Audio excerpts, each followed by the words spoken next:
Hey, how's it going, everybody? Shaun here for another daily movie review. In spooky season, while it's almost over, it does still continue. Today, we're going to be talking about 1998's Vampires. The film is directed by John Carpenter, written by Don Jacoby, John Carpenter, based on a novel of the same name by John Steakley. It stars James Woods, Daniel Baldwin, Cheryl Lee, Thomas Ian Griffith, and others. The plot synopsis is: recovering from an ambush that killed his entire team, a vengeful vampire slayer must retrieve an ancient Catholic relic that, should it be acquired by the vampires, will allow them to walk in sunlight. So if you are new to this channel, you're just stumbling upon this review, you've never heard me talk about anything else, or if you've been here long, you'll know this. I'm a big John Carpenter fan. I grew up with John Carpenter, and Vampires is no different. I saw it in the theater 1998 when I was 12. I think I saw it with my dad. I think maybe a couple of my cousins might have been there as well. Because my dad, big Carpenter fan, kind of an influence on me. The Thing was my dad's all-time favorite movie. So it was always kind of an event when Carpenter movies came out in my household. And I still remember this day going to the theater and seeing it, and what a fun experience it was. Because it was one of those times I was getting older. I was 12 at the time, so it was one of those first kind of grown-up things I felt like I got to do with my dad. Although my parents were pretty liberal about movies, especially violence and whatnot. The only thing they were ever really concerned with, maybe even hypocritically to a certain degree, was nudity, sex, those kind of things. Those kind of things were those were taboo. But watching somebody getting their fucking head ripped off, not a problem. A bare ass, ugh. A nipple, fucking decapitation, whatever. Look on, son. Look on, young man. So I used to own it on VHS. I watched it a ton when I was a teenager, all the time. Because even though I was kind of a film fan and whatnot, I was not the most discerning of viewers. I would just lock into something, and basically based on the concept of the movie, that would determine whether I liked it or not sometimes. And I think Vampires probably fell into that, because I'm not sure, as the years have gone by, I've kind of gone back and forth on Vampires. Last time I watched it was maybe 3 years ago. And I was kind of cooled off on it. I was just it was okay. I see what it's trying to do. I don't know if it does it all that successfully. And it's a movie, even when it came out, it also had a lot of mixed reviews, right? It was kind of in the middle. It's a 50% on Rotten Tomatoes, or 48%, something like that, on the Rotten Tomatoes aggregate. But it was kind of everybody, either people really liked it or really didn't like it. It was on best of the year list. It was on worst of the year list. Very polarizing in an odd way. And it's one of those examples, now that I've gotten older, it's I understand both sides of the argument about people that would like it or not like it. I get it. I wouldn't probably argue with a lot of the things. And I think that's what lends myself to almost being bipolar myself about the movie, going back and forth about how I feel about it. Because it's got some problems. Mostly in pacing and in kind of plot structure stuff. It really, really, really gets bogged down in the middle of the movie. It slows the whole movie and kind of the pace. The tone slightly shifts, becomes incredibly plot heavy. They spend about 40 minutes in the middle doing nothing but exposition, which part of it's you understand, they're trying to build a mystery. They want to kind of draw you in with the characters. They have to find something out. They have to figure out what is the intention, what is going on, why are these old ancient vampires doing what they're doing. We need to solve that.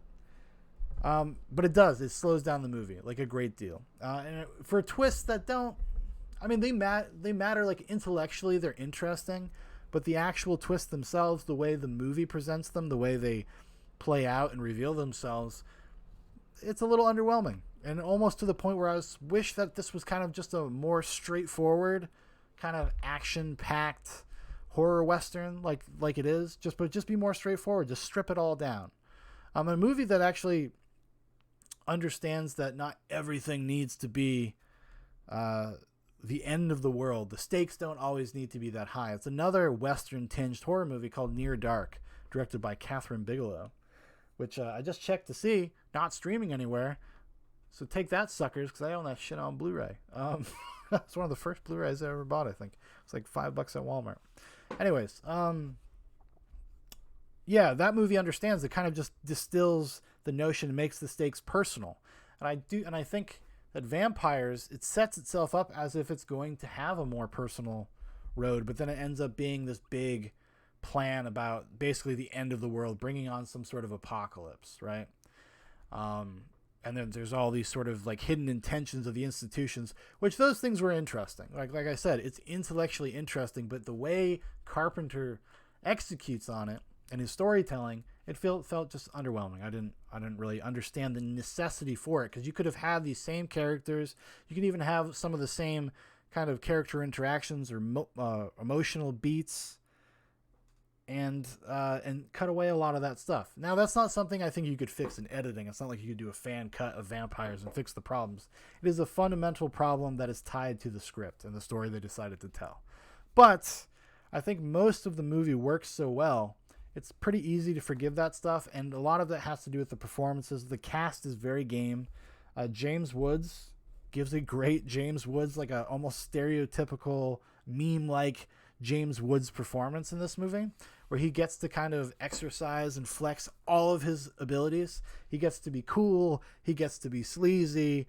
He gets to be he gets to be an asshole. He gets to be charming. He gets to be a kick-ass action character. And that's one of the crazier things in the movie to me, is that James Woods is actually a pretty believable action lead. Like, there is a parallel universe somewhere where James Woods was in more action movies, and it probably would have been successful, because he is kind of like, he's very cool in a very stereotypical way, in a boomer way. He's very cool. Daniel Baldwin actually was a second choice. Alec Baldwin was attached to this movie for a hot minute, and he had to drop out. Alec Baldwin, I guess, was just a big John Carpenter fan, wanted to work with Carpenter. Signed on for a second, and then had some scheduling conflict or something happened in his life. He wasn't able to do it, so he's like, yo, you should get my brother Daniel. And that's what happened.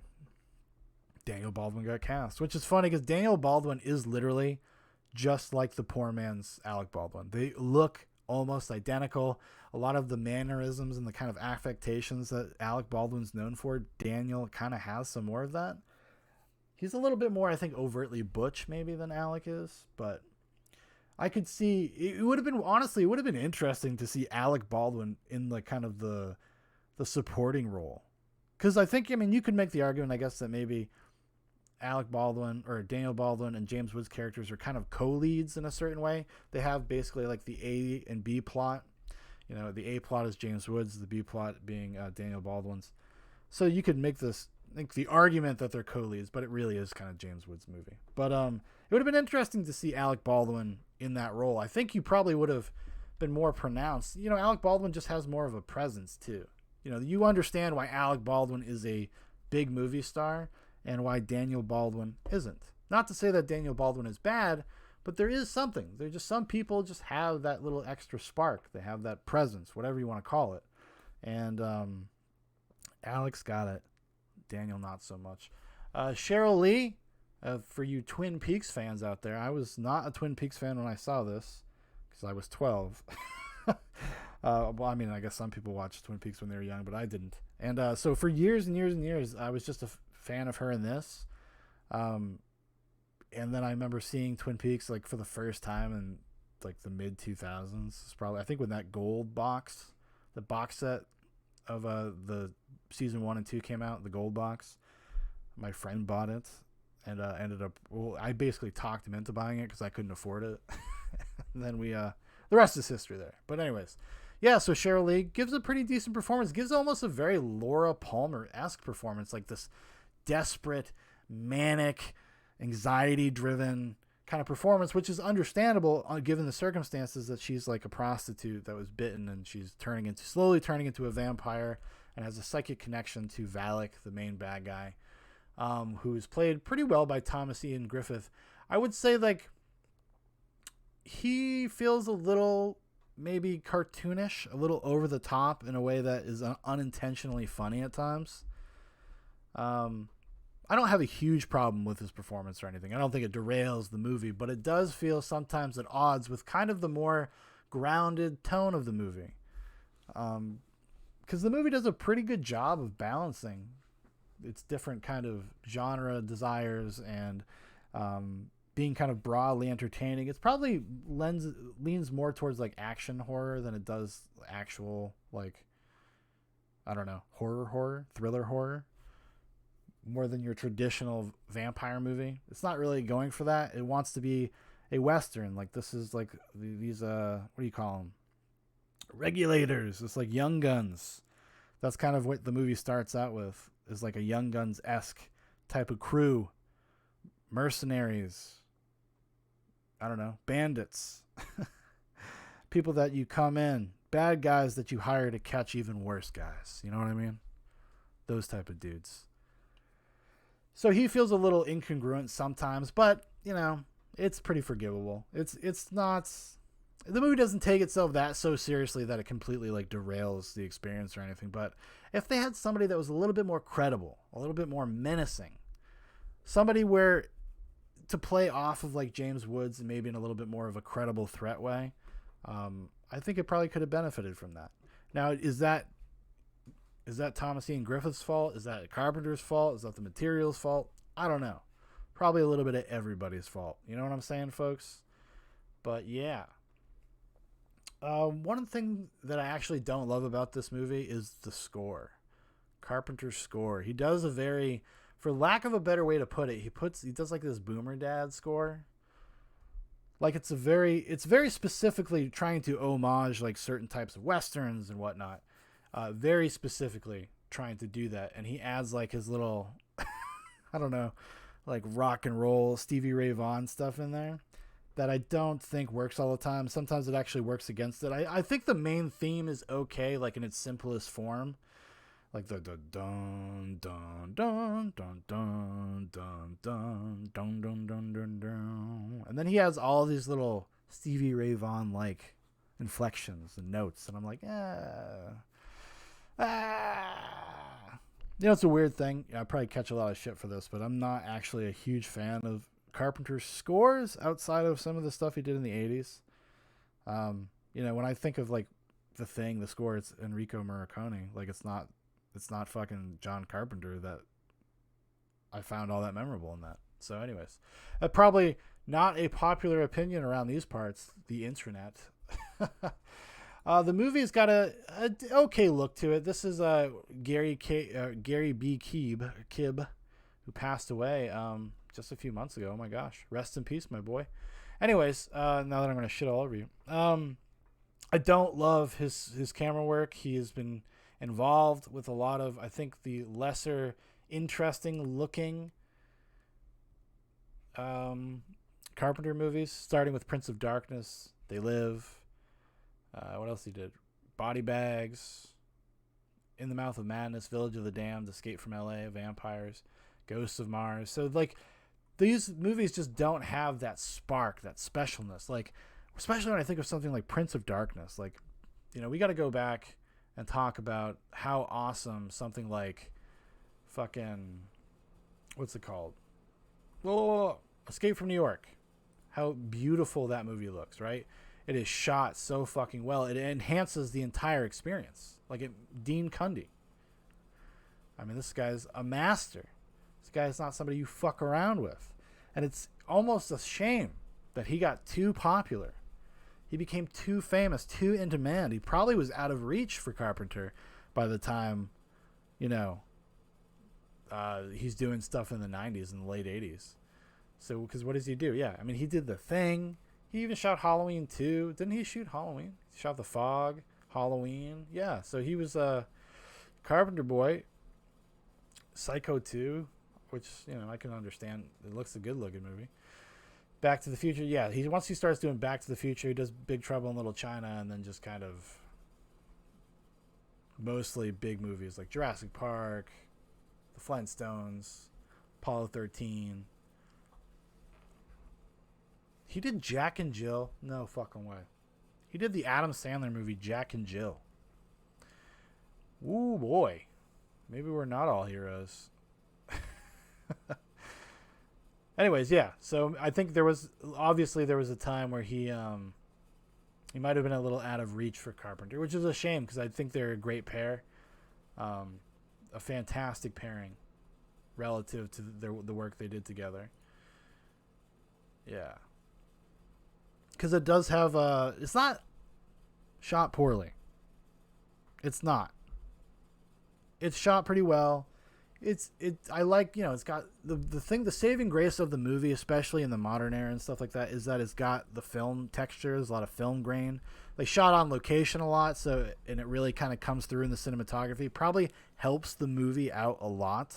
The fact that they didn't do a lot of this on sets and that they were out in like kind of this New Mexico desert environment added a lot of production value, because if you watch kind of 90s Carpenter stuff, a lot of the problems with it is just the cheap looking sets and shit. So it helps the visual look of the movie, and the flatness of it, though, it looks flat, it looks TV movie-ish, which is something that I think was a problem with this, with Gary Kibb in general, man. I don't like it that much. It's ugly and it's kind of boring.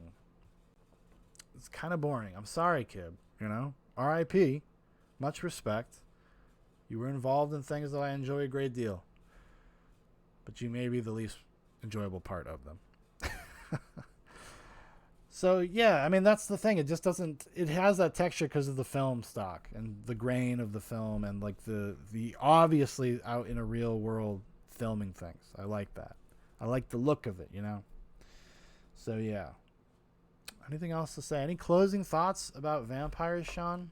Well, thank you for asking, Shaun. Yeah. It's fun. It's a fun movie. If you haven't seen it ever, or if you haven't seen it in a long time, it's worth a revisit. Like I said, even myself, I've kind of gone back and forth over the years. This time I watched it, I kind of fucking loved it. I was really, really enjoying it. I was really vibing with it. Even the parts that normally I think really do drag down the movie. Like, I think most of the criticism of this movie is completely warranted. It's completely fair. And maybe that's why it depends on what kind of mood I'm in. If I'm willing to give over to it or not. Maybe that's a thing. Maybe it's a thing. Who can say? Who amongst us, my friends? All right, everybody. Thank you for watching. Thank you for listening. If you'd like to know more about Zoobox, there's a bunch of links in the description for Facebook, Instagram, for my Twitter, for Dan's Twitter. Also, if you'd like to make a request for one of these daily videos, throw it in the comments and we'll put it on the list. Keep an ear out on election nights. We're planning on doing a live stream for at least a part of the night, just to have some fun, some goofs and gaffs, talk about what it's like to watch a presidential election. I don't know. So we're not sure what we're going to be doing specifically, but we will be doing something. So keep an eye out on the channel for that. All right, everybody. You have the best one ever.